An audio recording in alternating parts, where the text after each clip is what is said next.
నమస్తే, నేను Priya. Welcome to study guide. EAMCET చివరి ఫేజ్ కౌన్సిలింగ్ ఎప్పటి నుంచి? వెబ్ ఆప్షన్స్ అందరు పెట్టుకోవచ్చా? ఇంజనీరింగ్లో కొత్త బ్రాంచ్లకి ఉపాధి అవకాశాలు ఎలా ఉంటాయి? కేపీఆర్ఐటీ కొమ్మూరి ప్రతాప్ రెడ్డి కాలేజ్ ప్రత్యేకతలు ఏంటి? మనకు వివరించడానికి మనతో పాటు ఉన్నారు KPRIT vice principal Srinath Kashyap, EAMCET counselling advisor Dinesh Kumar Gattu. వారిని అడిగి మరిన్ని విషయాలు తెలుసుకుందాం. నమస్తే సార్, వెల్కమ్ టు షో. నమస్తే. రైట్, దినేష్ గారు ఫస్ట్ మీరు చెప్పండి. ఎంసెట్ ఫైనల్ ఫేజ్ కౌన్సిలింగ్ కదా, సో లాస్ట్ 2 రోజులు ఎలాంటి జాగ్రత్తలు తీసుకోవాలి? వెబ్ ఆప్షన్స్ అందరు పెట్టుకోవచ్చా? ఎస్, నిన్నటి నుంచి స్టార్ట్ అయిన ఈ ప్రాసెస్లో ఈ రోజు రేపు 2 రోజులు మాత్రమే వెబ్ ఆప్షన్స్ పెట్టుకోవచ్చు. సో ఇప్పటికీ చాలామంది విద్యార్థులకి ఒక డైలమా, సార్ నేను ఫస్ట్ ఫేజ్ కౌన్సిలింగ్లో కొన్ని ఆప్షన్స్ ఇచ్చుకున్నాను కదా, అవే ఆప్షన్స్ అలానే ఉండిపోతాయా, మళ్ళీ కొత్తగా ఆప్షన్స్ ఇవ్వాలా? సెకండ్ ఫేజ్లో ఎవరైతే పార్టిసిపేట్ చేస్తున్నారో ప్రతి ఒక్క స్టూడెంట్ కూడా కొత్తగా ఆప్షన్స్ ఇచ్చుకోవాలండి. సో ఇక్కడ 3 టైప్ ఆఫ్ కేటగిరీస్ అని చెప్తూనే ఉన్నాను. ఫస్ట్ కేటగిరీ, ఫస్ట్ ఫేజ్ కౌన్సిలింగ్లో సీట్ అలాట్ అయ్యి సెల్ఫ్ రిపోర్టింగ్ చేసిన విద్యార్థులు ఎలాంటి జాగ్రత్తలు తీసుకోవాలి? సెకండ్ కేటగిరీ, ఫస్ట్ ఫేజ్ కౌన్సిలింగ్లో సీట్ అలాట్ అయ్యి రిపోర్ట్ చేయని వాళ్ళు ఎలాంటి జాగ్రత్తలు తీసుకోవాలి? అసలుకి ఫస్ట్ ఫేజ్ కౌన్సిలింగ్లో సీట్ రాని విద్యార్థులు ఎలాంటి జాగ్రత్తలు తీసుకోవాలి? సో ఫస్ట్, నాకు ఒక కాలేజ్లో సీట్ అలాట్ అయ్యింది, నేను సెల్ఫ్ రిపోర్ట్ చేశాను. సెల్ఫ్ రిపోర్ట్ చేసినప్పుడు నేను సెకండ్ ఫేజ్లో పార్టిసిపేట్ చేసే ముందు అంతకంటే బెటర్ ఆప్షన్స్ మాత్రమే పెట్టుకోవాలి. ఫర్ ఎగ్జాంపుల్, నాకు ఉస్మానియా యూనివర్సిటీలో ఈసీఈ వచ్చింది అనుకుంటున్నాను.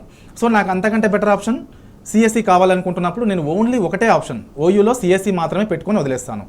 ఎందుకంటే సాధ్యమైనన్ని ఎక్కువ ఆప్షన్స్ మళ్ళీ పెట్టుకున్నాం అనుకోండి, ఏదో కాలేజ్లో సీట్ అలాట్ అవుతే ఫస్ట్ ఫేజ్లో వచ్చింది క్యాన్సిల్ అయిపోతుంది.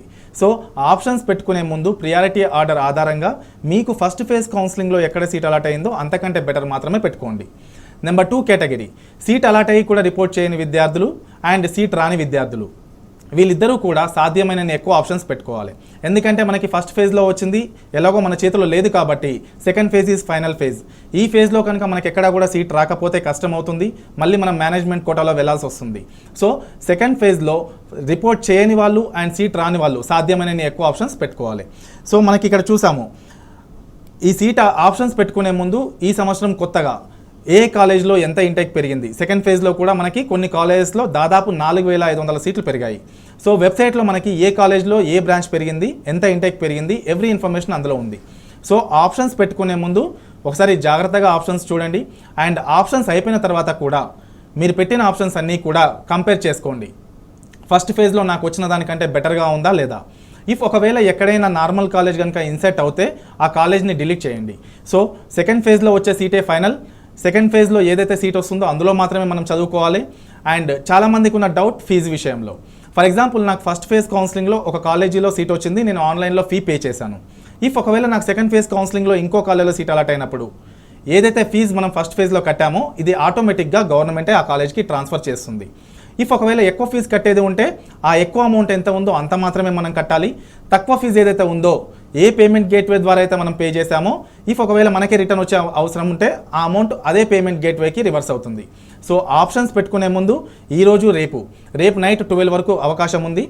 అండ్ ఆప్షన్స్ పెట్టుకునే ముందు ఒకసారి మళ్ళీ జాగ్రత్తగా చూసుకోండి.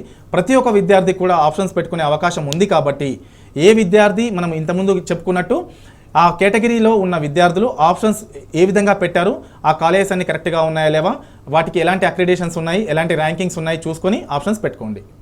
రైట్, శ్రీనాథ్ గారు మీరు చెప్పండి. ఇప్పుడు స్టూడెంట్స్ కాలేజ్ ఏదైనా చూస్ చేసుకునే విషయంలో కాలేజీకి ఏమైనా ర్యాంకింగ్స్ ఉన్నాయా, అక్రిడేషన్ ఉందా, ఇలాంటి విషయాలు చూసుకుంటున్నారు. సో కేపీఆర్ఐటీకి ఎలాంటి ర్యాంకింగ్స్ ఉన్నాయి, దానివల్ల స్టూడెంట్స్కి ఏ విధంగా ఉపయోగం ఉంటుందంటారు? ముందుగా అక్రిడేషన్స్ విషయానికి వస్తే, సెంట్రల్ గవర్నమెంట్ ఏదైతే ఉందో దాని అనుసంధానమైన సంస్థ యూజీసీ అండి. యూజీసీ కింద we have 2 accreditation agencies. One is NBA and one is నాక్. ఎన్బిఏ గుర్తింపు అనేది డిపార్ట్మెంట్కి ఇస్తారు, నాక్ గుర్తింపు అనేది కాలేజీకి ఇస్తారు. సో ఇప్పుడు సమయం తక్కువ ఉంది. సో సమయం తక్కువ, ఈరోజు రేపట్లో ఆప్షన్స్ పెట్టుకునే ప్రక్రియ అంతా పూర్తవుతుంది.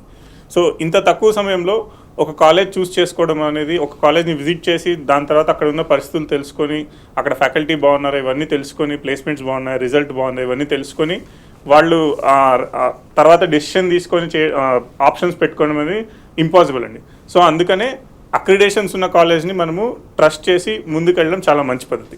సో కేపీఆర్ఐటీకి ఎన్బిఏ నాక్ గుర్తింపు ఉంటుంది. సో ఈ 2 గుర్తింపులు అంటే it is nothing but quality of the కాలేజ్ని డిటర్మైన్ చేస్తాయి. So quality in terms of faculty, తర్వాత infrastructure, placements, results and all the facilities, each and every facility ఎలా ఉంది అని చెప్పి ఒక టీం వచ్చి 3 days ఉండి క్యాంపస్లో స్టే చేసి, సో అందరితో ఇంటరాక్ట్ అయ్యి పేరెంట్స్తో ఇంటరాక్ట్ అవుతారు, తర్వాత ఆల్రెడీ చదువుతున్న పిల్లల యొక్క తల్లిదండ్రులతో ఫ్యాకల్టీతో ఇంటరాక్ట్ అవుతారు, తర్వాత ఆల్రెడీ పాస్అవుట్ అయిన ఎవరైతే ఆల్రెడీ ఇక్కడ మా కేపీఆర్ఐటీ కానీ ఏదైనా కాలేజ్లో ఎక్కడైనా సరే నాక్ అని ఎన్బిఏ వచ్చిందంటే, సో ఆల్రెడీ పాస్అవుట్ అయిన విద్యార్థులతో ఇంటరాక్ట్ అయ్యి వాళ్ళందరూ ఇవన్నీ పరిగణలో తీసుకొని ఈ కాలేజ్ యొక్క క్వాలిటీని డిటర్మైన్ చేస్తారనమాట.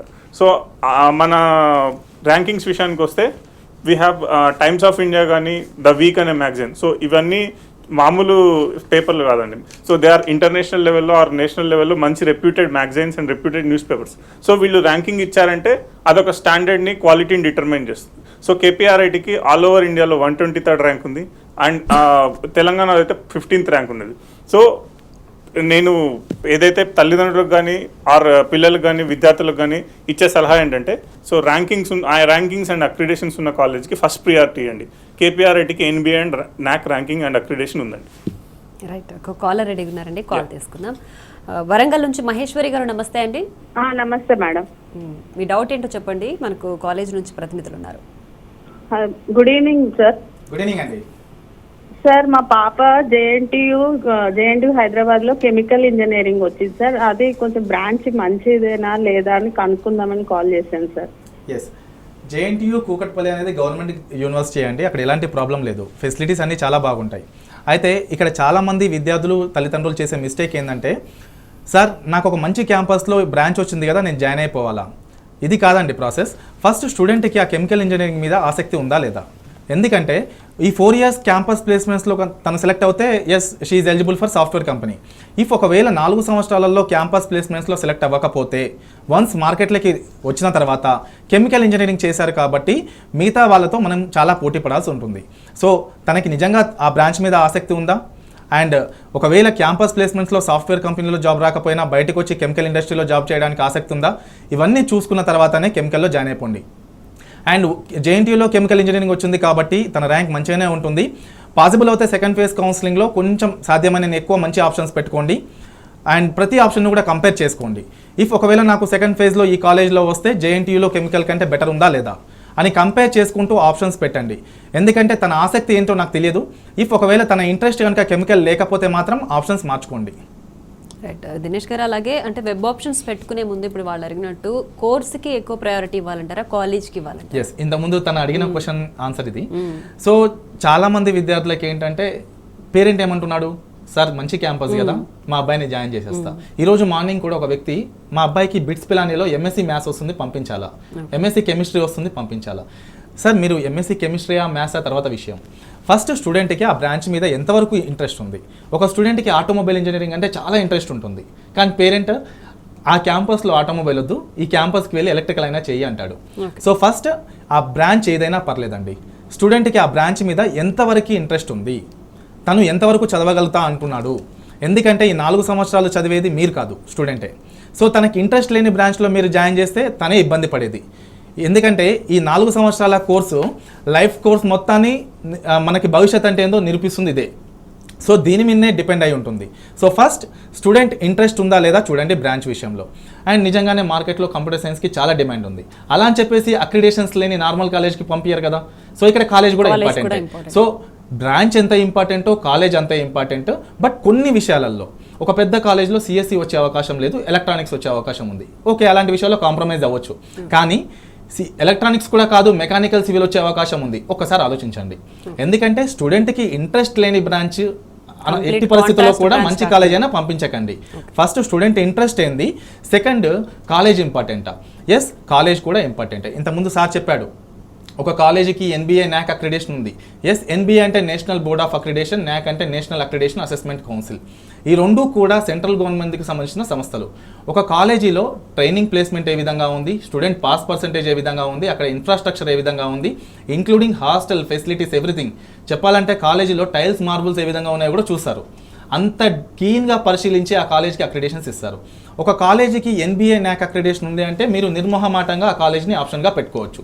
సో ఇంత తక్కువ సమయం, just 2 days.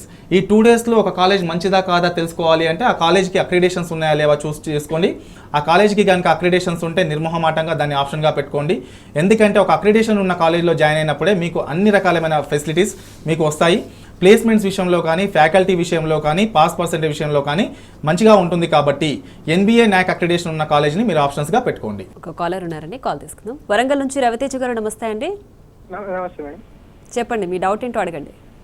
Hello, good evening sir. Good evening అండి. సార్, ఇప్పుడు వచ్చిన కంప్యూటర్ సైన్స్ ఫీల్డ్లో కొత్త బ్రాంచ్లకు అసలు ప్లేస్మెంట్ అవకాశాలు ఎట్లా ఉంటాయి? అసలు ప్రిఫరెన్స్ ఈక్వల్గా ఇస్తారా? CSC మిగతా వాటికి కొద్దిగా చెప్తారా సార్? ఓకే అండి, ఇప్పుడు మనకి కొత్తగా ఈ సంవత్సరం ఇంట్రడ్యూస్ చేసిన branches artificial machine learning, data science, cyber security, IoT, అవి కాకుండా AID artificial intelligence data science and artificial intelligence machine learning. ఇవి కాకుండా మళ్ళీ కొత్త బ్రాంచెస్ ఇప్పుడు ఇంట్రడ్యూస్ చేసినాయి కంప్యూటర్ సైన్స్, గ్రాఫిక్స్ డిజైన్.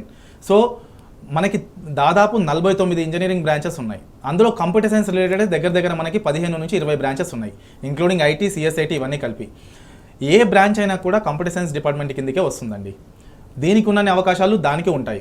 అయితే ఇంతకుముందు ఈ మనకి జాబ్స్ రాకముందు ఒకప్పుడు మనకి డేటా సైన్స్ మీద కానీ, ఆర్టిఫిషియల్ మీద కానీ జాబ్స్ చాలా ఉన్నాయి మార్కెట్లో. కానీ అప్పుడు ఈ కోర్సెస్ లేవు. అప్పుడు విద్యార్థులు ఎవరైతే ఈ జాబ్లో జాయిన్ అయ్యారో బీటెక్ అయిపోయిన తర్వాత వాళ్ళు అమీర్పేట అక్కడికి వెళ్ళేసి సర్టిఫికేట్ కోర్స్ నేర్చుకున్నారు.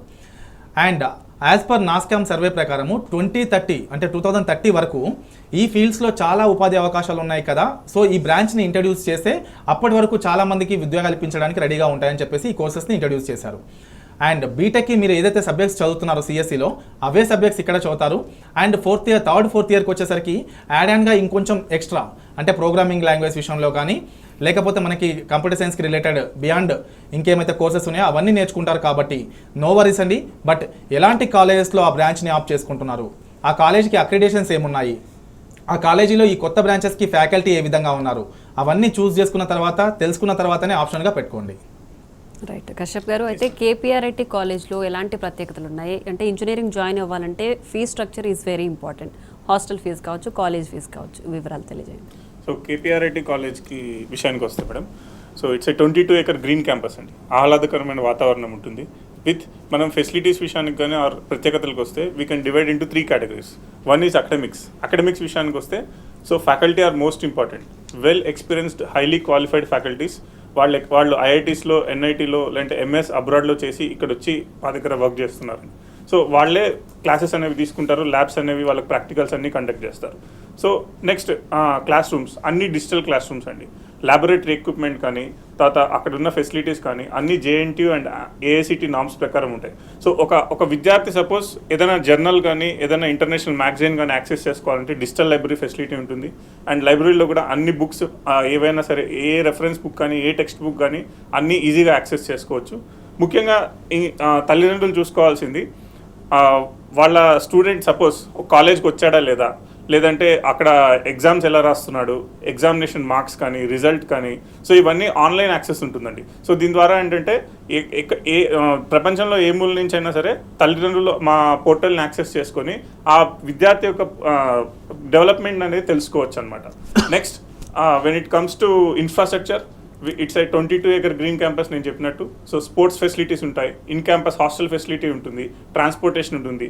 సో ఎక్కడి నుంచైనా సరే, హైదరాబాద్ చుట్టుపక్కల పరిసరాల నుంచి ఎక్కడి నుంచైనా సరే కాలేజ్కి యాక్సెస్ ఈజీ అండి.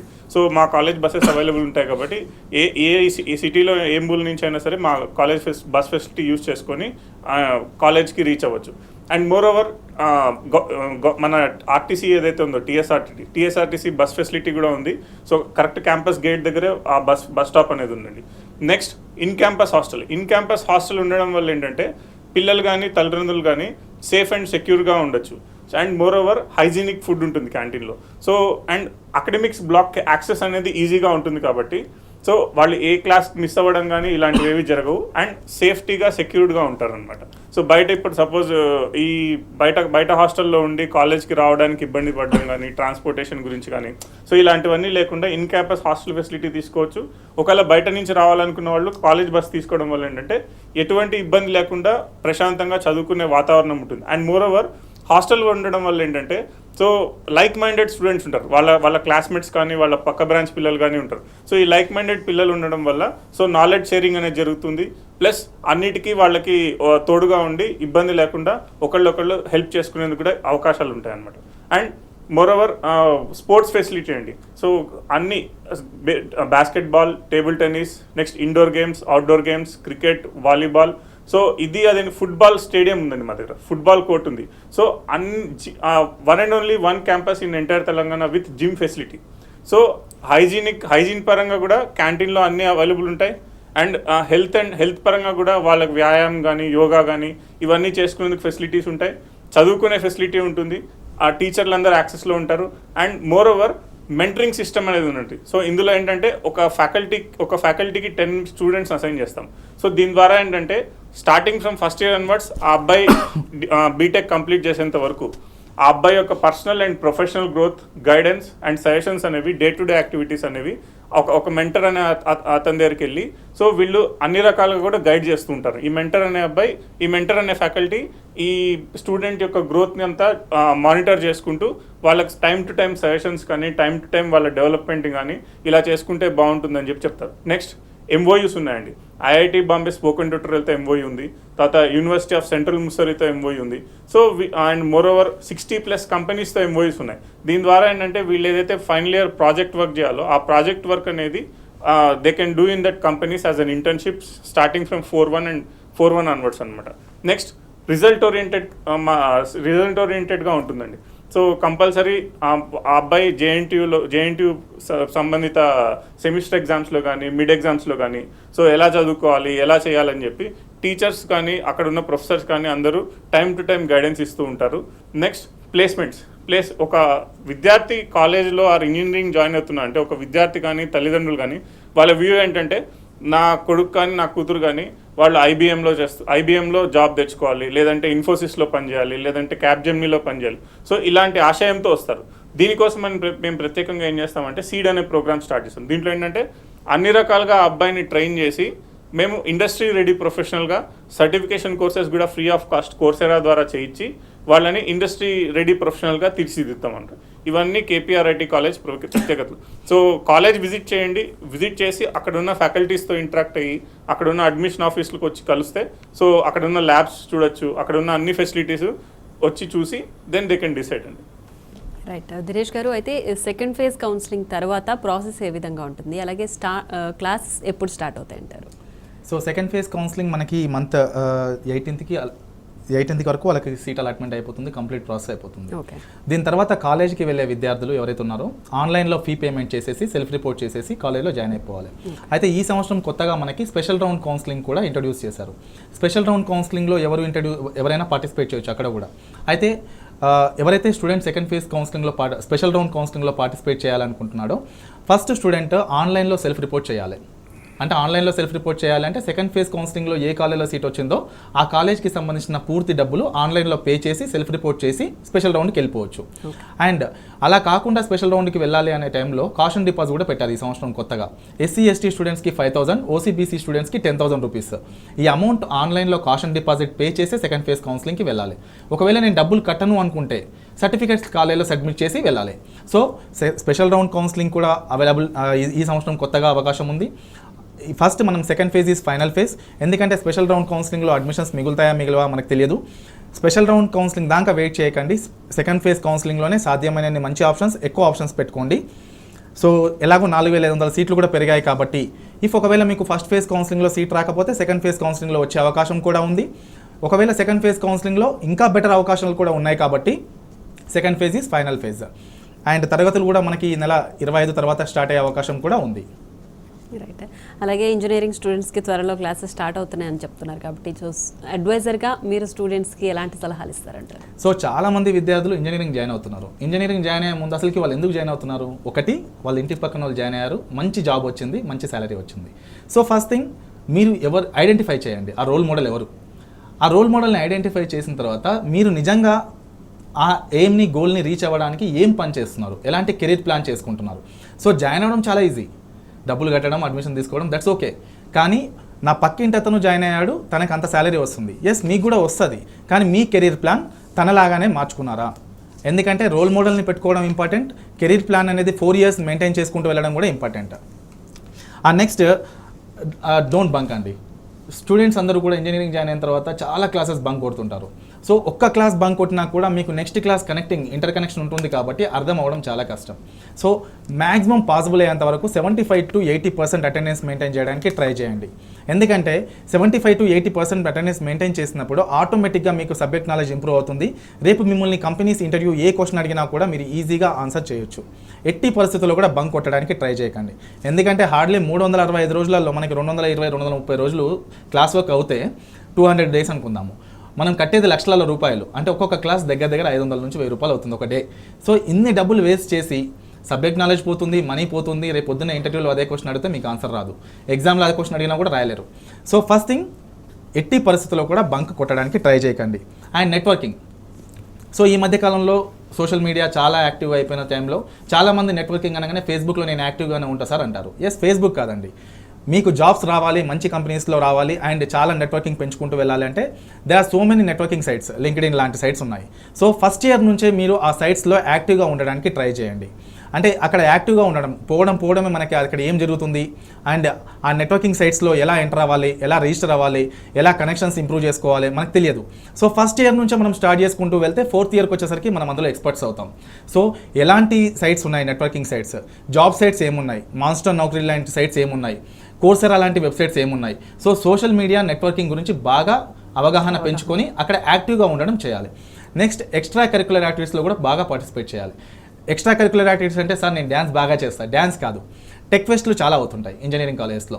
ఒక టెక్ ఫెస్ట్లో మనం పార్టిసిపేట్ చేయాలి అంటే మనం కూడా ఇన్నోవేటివ్గా ఏదో ఒకటి తయారు చేసి అక్కడికి వెళ్ళి డెమాన్స్ట్రేషన్ ఇవ్వాలి, ప్రజెంట్ చేయాలి, పేపర్ ప్రజెంట్ చేయాలి. ఇలాంటి విషయాలలో మనం యాక్టివ్గా ఉంటే సబ్జెక్ట్ నాలెడ్జ్ బాగా ఇంప్రూవ్ చేసుకోవడానికి వస్తుంది. అండ్ చాలామంది విద్యార్థులు రూరల్ బ్యాక్గ్రౌండ్ నుంచి హైదరాబాద్కి వచ్చినప్పుడు సార్ నాకు ఏం అర్థం అవ్వట్లేదు, వాళ్ళేమో ఇంగ్లీష్ మీడియం నుంచి వచ్చినారు, వాళ్ళు బాగా చదువుకుంటూ వెళ్తున్నారు. సో ఎస్, ఎవరికైనా దేవుడు అదే బ్రెయిన్ ఇచ్చాడు, అంతే నాలెడ్జ్ ఇచ్చాడు. మీరు కూడా ఏం చేయండి, కమ్యూనికేషన్ ఇంప్రూవ్ చేసుకోండి. ప్రతి ఒక్క కాలేజ్లో, ఇంతకుముందు సార్ చెప్పినట్టు KPRIT కాలేజ్లో ఇంగ్లీష్ కమ్యూనికేషన్ ల్యాబ్ ఉంది. సో ప్రతి రూరల్ విద్యార్థి నుంచి వచ్చిన విద్యార్థి ఇంగ్లీష్ కమ్యూనికేషన్ స్కిల్స్ మీద బాగా స్కిల్స్ పెంచుకోవడానికి బాగా టైం స్పెండ్ చేయండి. ఎందుకంటే ఇంజనీరింగ్ ఎడ్యుకేషన్ మొత్తం కూడా జరిగేది ఇంగ్లీష్లోనే. అయిపోయిన తర్వాత మనం వర్క్ చేసేది ఇంగ్లీష్ మీదనే, ఇంటర్వ్యూ అటెండ్ అయ్యేది ఇంగ్లీష్లోనే. So English is life engineering వాళ్ళకి. సో కమ్యూనికేషన్ స్కిల్స్ మీరు ఎంత ఇంప్రూవ్ చేసుకుంటే లైఫ్లో అంత సక్సెస్ అవ్వడానికి ఈజీ వే అవుతుంది. Next, time management. Time management చాలా ఇంపార్టెంట్ అండి. ఎందుకంటే ఇంటర్వ్యూ టైంకి రమ్మన్నప్పుడు పోవాలా, అది సడన్గా వచ్చేది కాదు. సో 4 yearsలో ఫస్ట్ ఇయర్ నుండే మనం టైం మేనేజ్మెంట్ ఏంటి అంటే రేపు పొద్దున్నే మనం కాంపిటేటివ్ ఎగ్జామ్స్ రాస్తున్నప్పుడు ఒక క్వశ్చన్కి ఎంత టైం స్పెండ్ చేస్తున్నాము, ఇన్ టైంలో మనం క్వశ్చన్కి ఆన్సర్ చేస్తున్నామా లేదా. సో ప్రతి ఒక్క విషయానికి టైం మేనేజ్మెంట్ మనకి చాలా అవసరం కాబట్టి రియల్ లైఫ్లో ఫస్ట్ ఇయర్ నుంచే మీరు టైం మేనేజ్మెంట్ అలవాటు చేసుకోండి. అండ్ ఇంజనీరింగ్ కాలేజెస్ అన్నీ కూడా సిటీకి కొంచెం దూరంలో ఉంటుంటాయి కాబట్టి మార్నింగ్ 7కి 8కి లేసి వెళ్ళిపోవాల్సి వస్తుంది. ఇప్పుడు లేసినట్టే మనం 9కి లేస్తా 10కి లేస్తా అంటే పోయేసరికి హాఫ్ డే క్లాస్ అయిపోతుంది. సో Day 1 నుండే మీరు టైం మేనేజ్మెంట్ మెయింటైన్ చేయండి. అండ్ ముఖ్యంగా ఏ ఇంటర్వ్యూ అయినా సరే, ఏ రిటర్న్ టెస్ట్ అయినా సరే communication, reasoning, aptitude, logical thinking వీటి మీద డిపెండ్ అయి ఉంటుంది. కాబట్టి కాలేజ్ వాళ్ళు సీడ్ ప్రోగ్రామ్ ఇస్తున్నారు. ఎస్, సీడ్ ప్రోగ్రామ్ చాలా అద్భుతం. ఎందుకంటే లాస్ట్ టైం నేను చూసా 90% ఆఫ్ ప్లేస్మెంట్ సీడ్ ఆ ప్రోగ్రామ్ వల్లనే వచ్చాయి. అండ్ ఆ సీడ్ ప్రోగ్రామ్ని KPRITలో జాయిన్ అయితే కరెక్ట్గా యూటిలైజ్ చేసుకోండి. ఇఫ్ ఒకవేళ KPRIT కాకుండా వేరే కాలేజ్లో జాయిన్ అవుతే ఈ స్కిల్స్ ఏవైతే ఉన్నాయో అర్థమెటిక్, రీజనింగ్, లాజికల్ థింకింగ్ ఇవన్నీ ఇయర్ ఫస్ట్ నుంచే, ఇప్పుడు RS అగర్వాల్ బుక్ ఉంది అర్థమెటికల్ రీజనింగ్కి. సో ఫస్ట్ ఇయర్ నుంచే ఇలాంటి బుక్స్ ఏమున్నాయి, ఆ రీజనింగ్ ఆప్టిట్యూడ్ మీద మీ స్కిల్స్ ఎంతవరకు ఉన్నాయి. ఎందుకంటే విప్రో కావచ్చు, ఇన్ఫోసిస్ కావచ్చు, టెక్ మహీంద్రా, ఏ కంపెనీ అయినా సరే అర్థమెటికల్ రీజనింగ్ మీద క్వశ్చన్స్ అడుగుతూ ఉంటుంది. సో ఆ క్వశ్చన్స్కి మీరు ఎంత పర్ఫెక్ట్గా ఆన్సర్ చేస్తున్నారు అనేది మీ ప్రాక్టీస్ మీద డిపెండ్ అయి ఉంటుంది. సో కమ్యూనికేషన్ స్కిల్స్ ఎంత ఇంపార్టెంటో అకాడమిక్ నాలెడ్జ్ కూడా అంతే ఇంపార్టెంట్. సో బంక్ కొట్టకపోతే ఆటోమేటిక్గా మన మార్క్స్ పెరుగుతాయి, ఆటోమేటిక్గా కంపెనీ కట్ ఆఫ్ పర్సెంటేజ్ కూడా పెరుగుతుంది. ఎందుకంటే చాలా కంపెనీస్ కట్ ఆఫ్ పర్సెంటేజ్ 60-70 అని పెడుతుంటాయి, కొన్ని కంపెనీస్ 75 పెడుతుంటాయి. మనకి 70 వస్తుంది, మన పక్కన ఉన్న ఫ్రెండ్ కంపెనీకి అటెండ్ అవుతాడు, మనం అటెండ్ అవ్వలేము. సో ఫస్ట్ థింగ్ అకాడమిక్గా పర్సెంటేజ్ పెంచుకోవాలంటే బంక్ కొట్టొద్దు. అండ్ సీడ్ ప్రోగ్రామ్ ద్వారా జాబ్స్ కొట్టాలి అంటే వారానికి 7 గంటలు జరిగే సీడ్ ప్రోగ్రామ్ రెగ్యులర్గా అటెండ్ అవ్వాలి. And reasoning, arithmetical skills improve చేసుకోవాలి, కమ్యూనికేషన్ స్కిల్స్ ఇంప్రూవ్ చేసుకోవాలి. కమ్యూనికేషన్ స్కిల్స్ ఒకటే కాదు, గ్రూమింగ్ కూడా చాలా ఇంపార్టెంట్. సో ప్రతి ఒక్కటి కూడా ఈ 4 years Day 1లో ఏ ఇంట్రెస్ట్తో అయితే మనం జాయిన్ అవుతున్నామో లాస్ట్ డే కూడా అదే ఇంట్రెస్ట్తో బయటకు వస్తే 100% జాబ్ వస్తుంది. ప్రతి పేరెంట్ ఒక కాలేజీలో జాయిన్ చేయగానే మా అబ్బాయికి జాబ్ వచ్చేసిందని చెప్పేసి హ్యాపీగా ఫీల్ అవుతాడు. లేదండి, ఇప్పుడే స్టార్ట్ అవుతుంది లైఫ్. ఈ 4 years అంటే ఇంటర్మీడియట్ వరకు మీ అబ్బాయిని ఎంత జాగ్రత్తగా చూసుకున్నారో ఈ 4 years కూడా అంతే జాగ్రత్తగా చూసుకుంటేనే మీ అబ్బాయి సక్సెస్ అవుతాడు. అలా కాకుండా ఒక మంచి కాలేజీలో జాయిన్ చేశాము, ఆ కాలేజీలో సూపర్ ప్లేస్మెంట్స్ ఉన్నాయంట, మా అబ్బాయికి వచ్చేస్తుందిలే అనడం కరెక్ట్ కాదు. ఈ 4 years మీ అబ్బాయి చదివితేనే జాబ్ వస్తుంది. మీ అబ్బాయి ప్రవర్తన మీదనే ఈ engineering education real life depend అయి ఉంటుంది. సో ఈ ఇంటర్మీడియట్ వరకు ఏ విధంగా అయితే మీ అబ్బాయిని చూసుకున్నారో ఈ ఇంజనీరింగ్లో కూడా మీ అబ్బాయిని అదే విధంగా చూసుకోండి. అండ్ హ్యాపీ ఇంజనీరింగ్ అండి. ఇంజనీరింగ్ చాలా ఈజీ ఇంట్రెస్ట్తో చదివితే. లేదు బ్యాక్లాగ్లు పడుతూ పెడితే 4 సంవత్సరాల ఇంజనీరింగ్ 5-6 సంవత్సరాలు అవుతుంది. ఏ కంపెనీ కూడా మనం రిక్రూట్ చేసుకోదు. సో అసలు స్ట్రెస్ ఫీల్ అవ్వద్దండి. ఒక క్యాంపస్లో 22 acres గ్రీన్ క్యాంపస్ అంటున్నారు కాబట్టి ఆహ్లాదభరితంగా మంచి గ్రీన్ క్యాంపస్లో స్ట్రెస్ ఫ్రీ ఎడ్యుకేషన్ ఉంటుంది కాబట్టి మంచి కాలేజ్ని చూస్ చేసుకోండి, 100% సక్సెస్ అవుతారు. Right, thank you so much Dinesh గారు, అలాగే కశ్యప్ గారు. ఇంజనీరింగ్ జాయిన్ అవ్వాలి అనుకునే వాళ్ళకి చాలా క్లియర్ ఎక్స్ప్లెనేషన్ ఇచ్చారు. Once again thank you so much. Thank you అండి. ఇది వాళ్ళ study guide. Keep watching tea news.